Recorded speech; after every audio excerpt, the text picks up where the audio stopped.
Akan tetapi begitu balik ke Indonesia disambut dengan bom Bali 1. Jadi ini olah jejaring yang saya tidak bisa lepas dari jaringan itu gitu. Dan tidak nyangka kalau di dalam atau maksud saya di dalam negeri ini ada orang-orang yang mengusung ideologi untuk peperangan atau konflik perang ini ke Indonesia.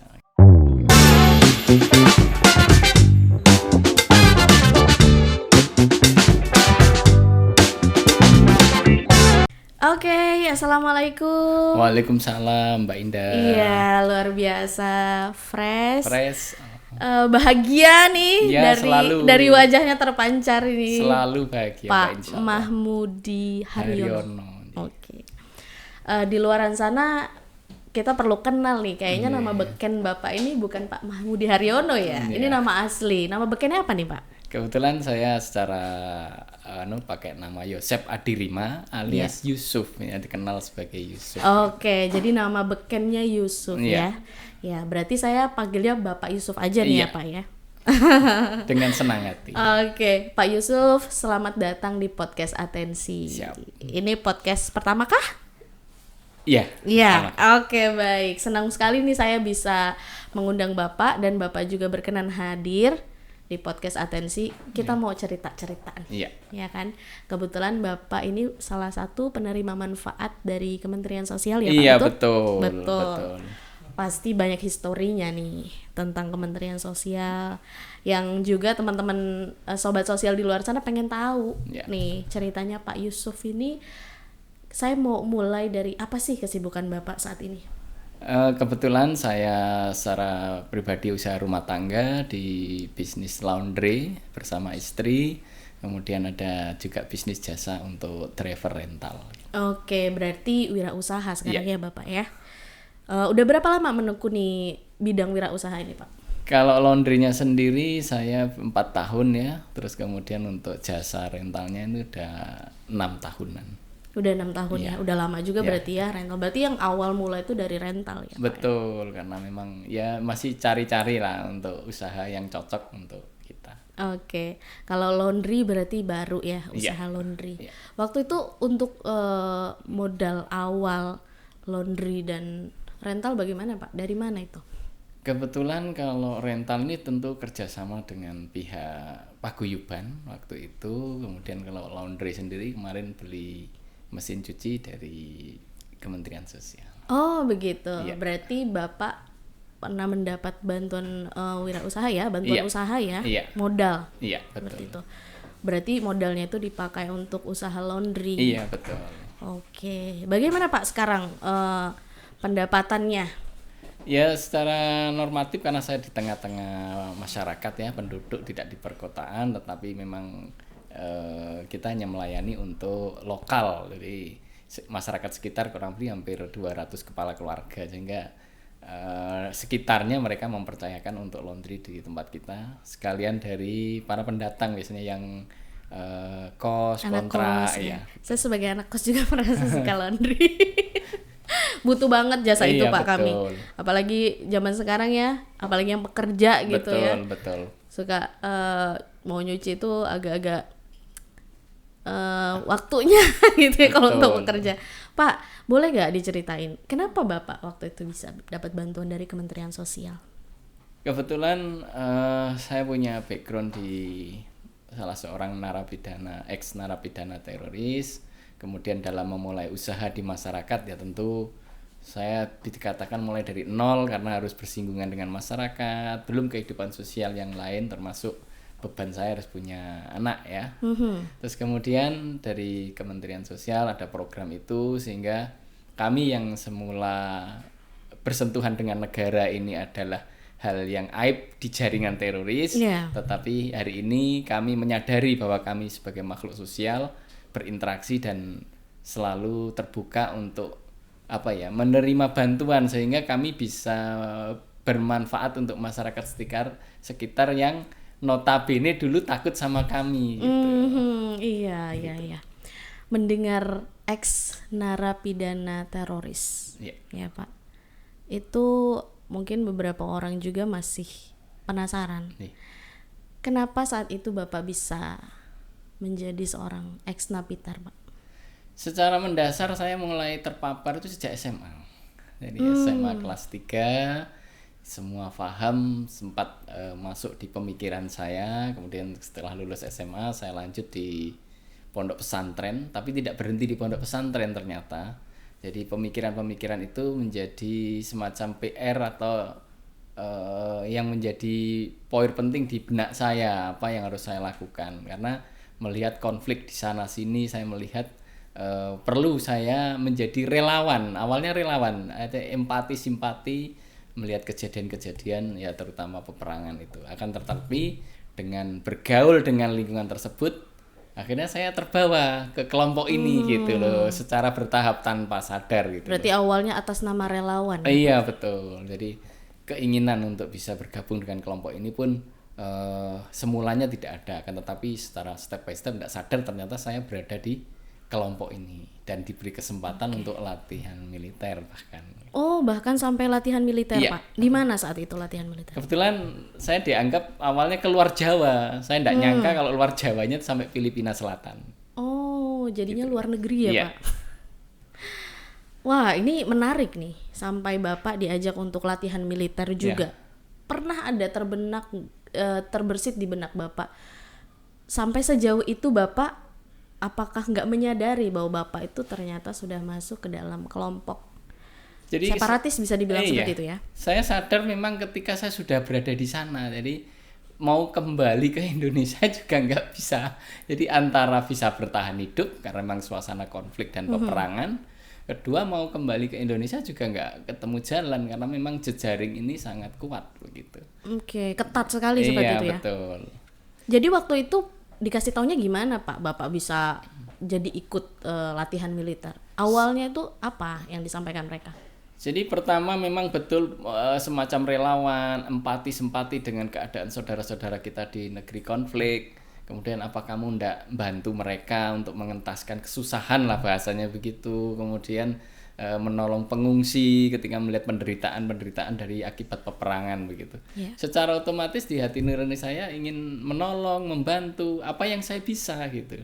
Makanya kesediaan saya untuk gabung itu pada hakikat awalnya kepingin untuk memberikan bantuan ke saudara-saudara saya yang terlibat konflik atau bahkan korban konflik. Dimanapun itu ya, Pak? Ya dimanapun waktu itu, karena memang literasi yang saya terima itu bacaan-bacaan itu selalu menyebutkan sesuatu yang ya penderitaan, pengungsian, banyak hal yang mungkin lebih menyentuh saya sehingga saya merelakan diri untuk bisa gabung gitu.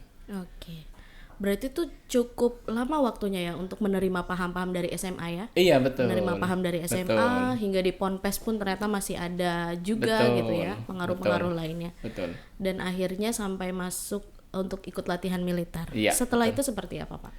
Selebihnya ketika sudah 2 tahun setengah dianggap sebagai orang yang sudah matang di jejaring ini ya, mungkin tentunya ada titik jenuh bahwa harus balik ke Indonesia, dan saya melihat ternyata balik ke Indonesia itu ya dengan harapan bisa ketemu keluarga, teman dan sebagainya seperti dulu gitu loh. Yeah. Hidup normal lah istilahnya. Akan tetapi begitu balik ke Indonesia disambut dengan bom Bali 1. Jadi ini olah jejaring yang saya tidak bisa lepas dari jaringan itu gitu loh. Dan tidak nyangka kalau di dalam atau maksud saya di dalam negeri ini ada orang-orang yang mengusung ideologi untuk peperangan atau konflik perang ini ke Indonesia.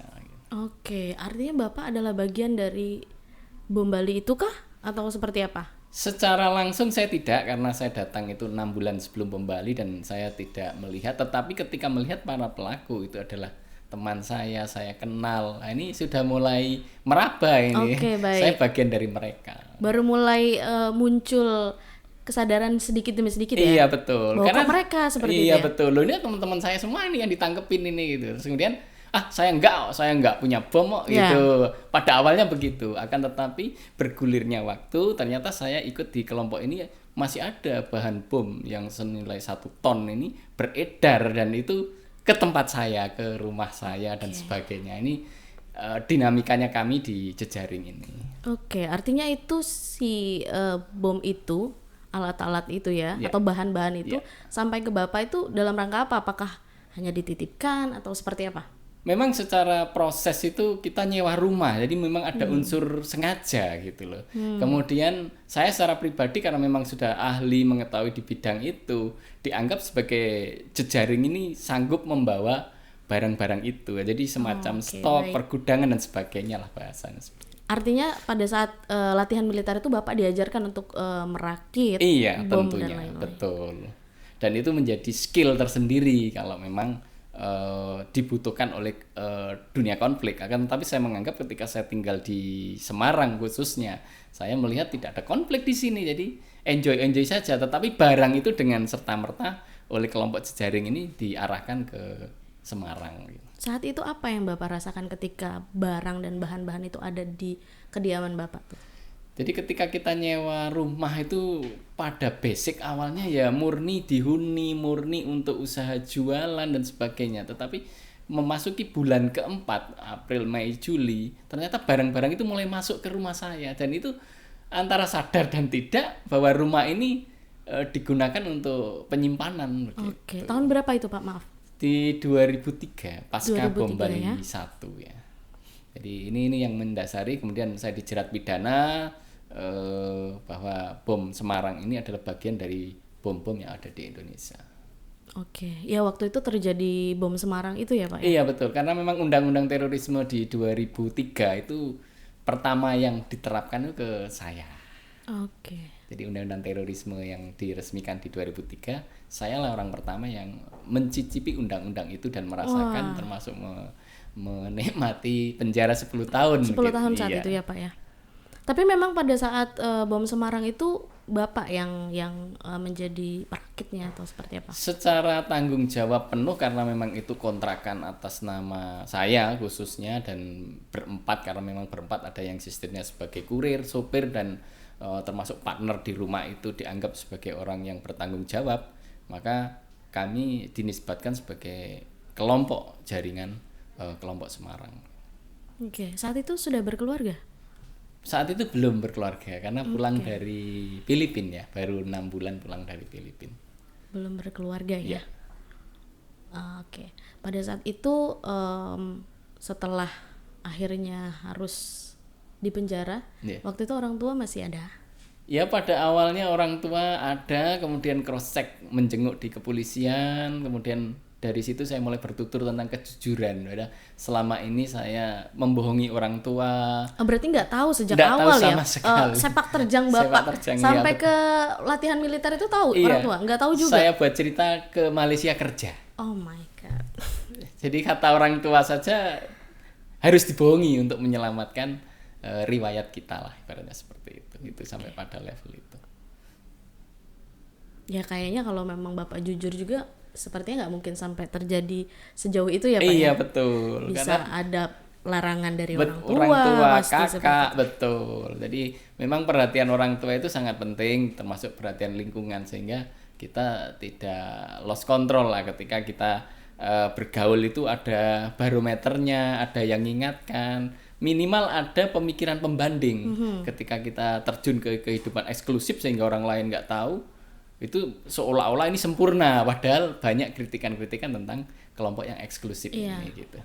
Oke, jadi penting untuk sharing ya Pak ya. Iya betul. Minimal dengan orang terdekat yang kita percaya. Betul. Paling nggak supaya pandangan kita nggak salah seperti itu. Ya? Betul. Baik, setelah itu 10 tahun Pak. Iya. Kebetulan saya menjalani pidana di kepolisian, kemudian di lembaga pemasyarakatan. LP mana waktu itu? Di Lapas Semarang. Lapas Semarang ya. Dan sempat ke Nusa Kambangan. Sempat dibawa ke sana. Berapa lama di Nusa Kambangan? Prosesnya hampir 1 tahun aja. 1 tahun ya. Tapi cukup memberi pembelajaran yang kuat buat saya gitu. Oke. Setelah itu Pak? Kebetulan saya bebas dari penjara, masih ada kewajiban lapor, akan tetapi saya dengan jejaring masih secara otomatis diperhatikan jaringan, jadi dicoba diajak balik, diajak ikut lagi. Itu normal karena mereka mengenal saya mengenal mereka. Gitu. Jadi masih sempat diajakin gitu. Iya betul, ayo ikut lagi yuk jadi guru yang ngajari kita, karena saya dianggap orang yang sudah punya skill. Ayo kita misalnya tahun 2014 ke Suriah, kita hijrah ke sana, ada gaji 100 juta dan banyak hal iming-iming. Iya betul, karena memang saya menganggap iya juga kalau orang tidak punya pendirian bisa terjun lagi, ikut betul. lagi gitu.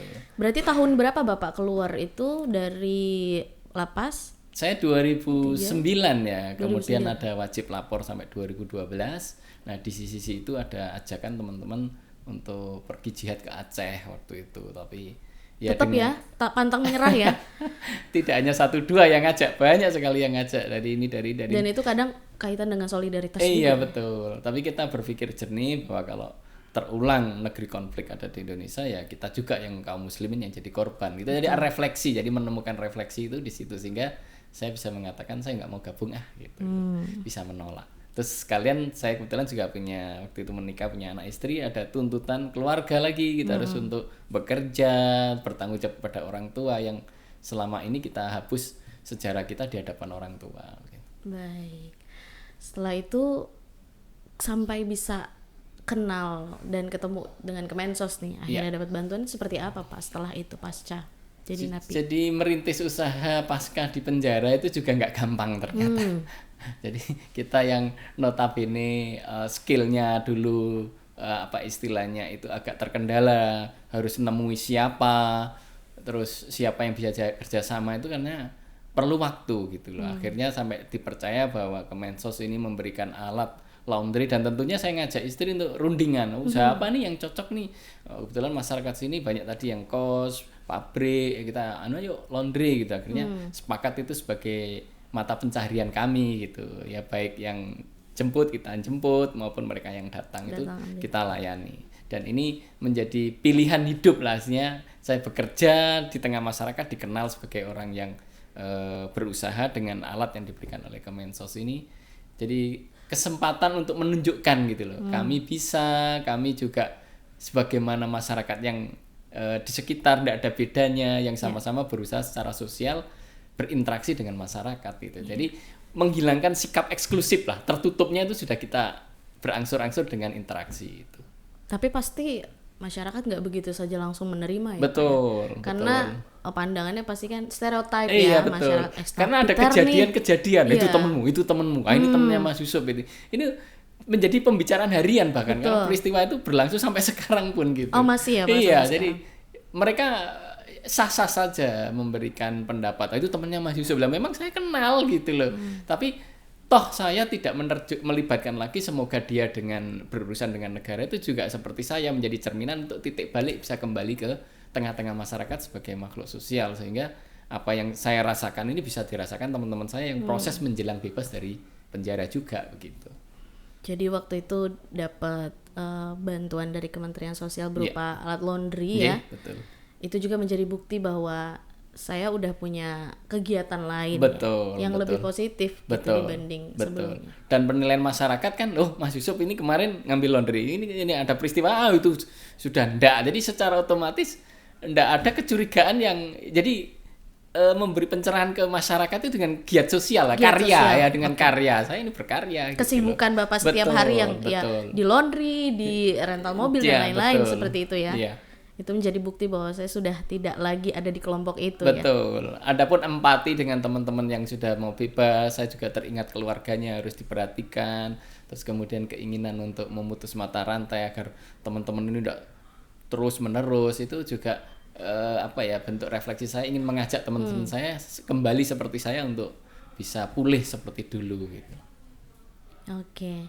Jadi dengan bantuan Kementerian Sosial itu masih berjalan hingga saat ini. Betul. Ya Pak? Dan teman-teman yang lain yang dapat juga misalnya dengan kaligrafi, dengan kegiatan kebab, kemudian ada yang di peternakan burung, itu mereka selalu memberikan bentuk karyanya dan bisa langgeng gitu loh, walaupun belum bisa secara spektakuler, tapi mereka dengan mengisi waktu-waktu itu seolah-olah menepis ajakan-ajakan yang untuk kembali ke jaringan.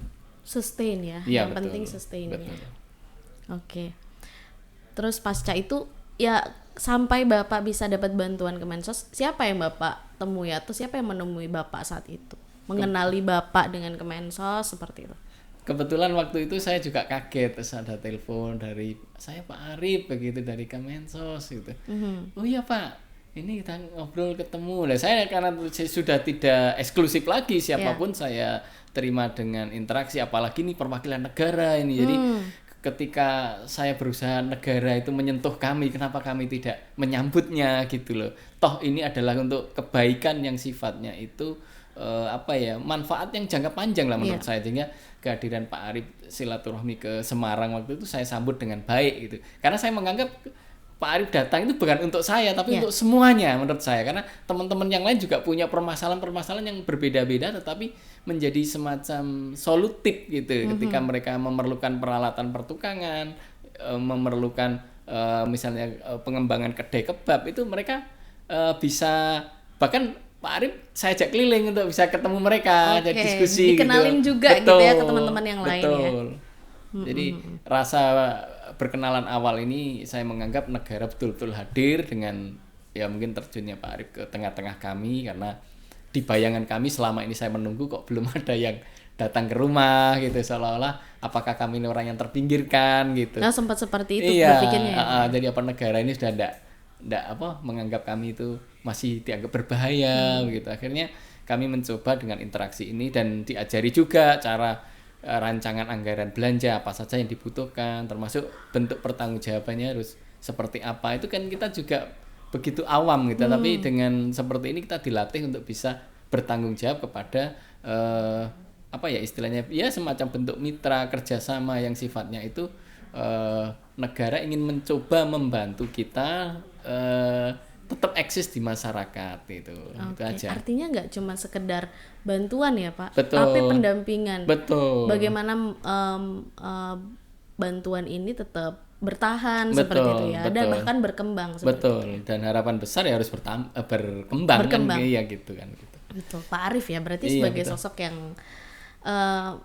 kehadiran pemerintah pertama. Iya, waktu itu 21 ex-narapidana, teman saya yang di Semarang dan sekitarnya, 21. Jadi kekompakan kami sadar bahwa kami juga tidak mampu untuk berbuat banyak, karena untuk pengadaan barang itu juga tidak gampang gitu loh. Tapi dengan munculnya Pak Arief diberi istilahnya motivasi lah, juga ada motivasi sebelum membuka usaha. Ya motivasinya intinya bahwa usaha ini tidak sehari dua hari, kalau bisa apa yang menjadi add value atau nilai plus dari usaha ini harus kita kuatkan gitu, sehingga tidak hanya ex napiter tapi istrinya termasuk keluarganya ikut merasakan lah seperti itu.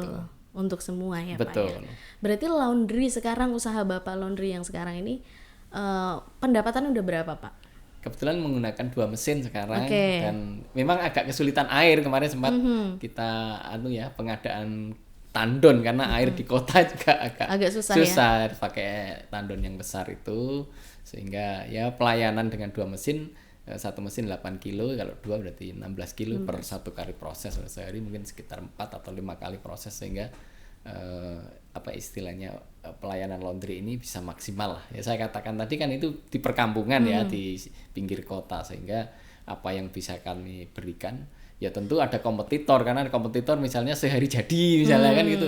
Kita juga berperan nih sehari jadi beda harga gitu. Jadi itu pembelajaran yang diperoleh dari pelayanan ke customer lah. Saya seperti itu. Berarti kalau bisa dilihat nih, Bapak bisa ngelihat sendiri dari pendapatan. Iya betul. Pendapatan per bulannya berapa Pak biasanya kalau dari laundry nih? Biasanya paling kalau lagi rame. Biasanya istri yang ngelola sih memang ya. Saya hanya bantu untuk delivery. Oh jadi Bapak nggak tahu ya? Cash flow-nya istri ya. Betul.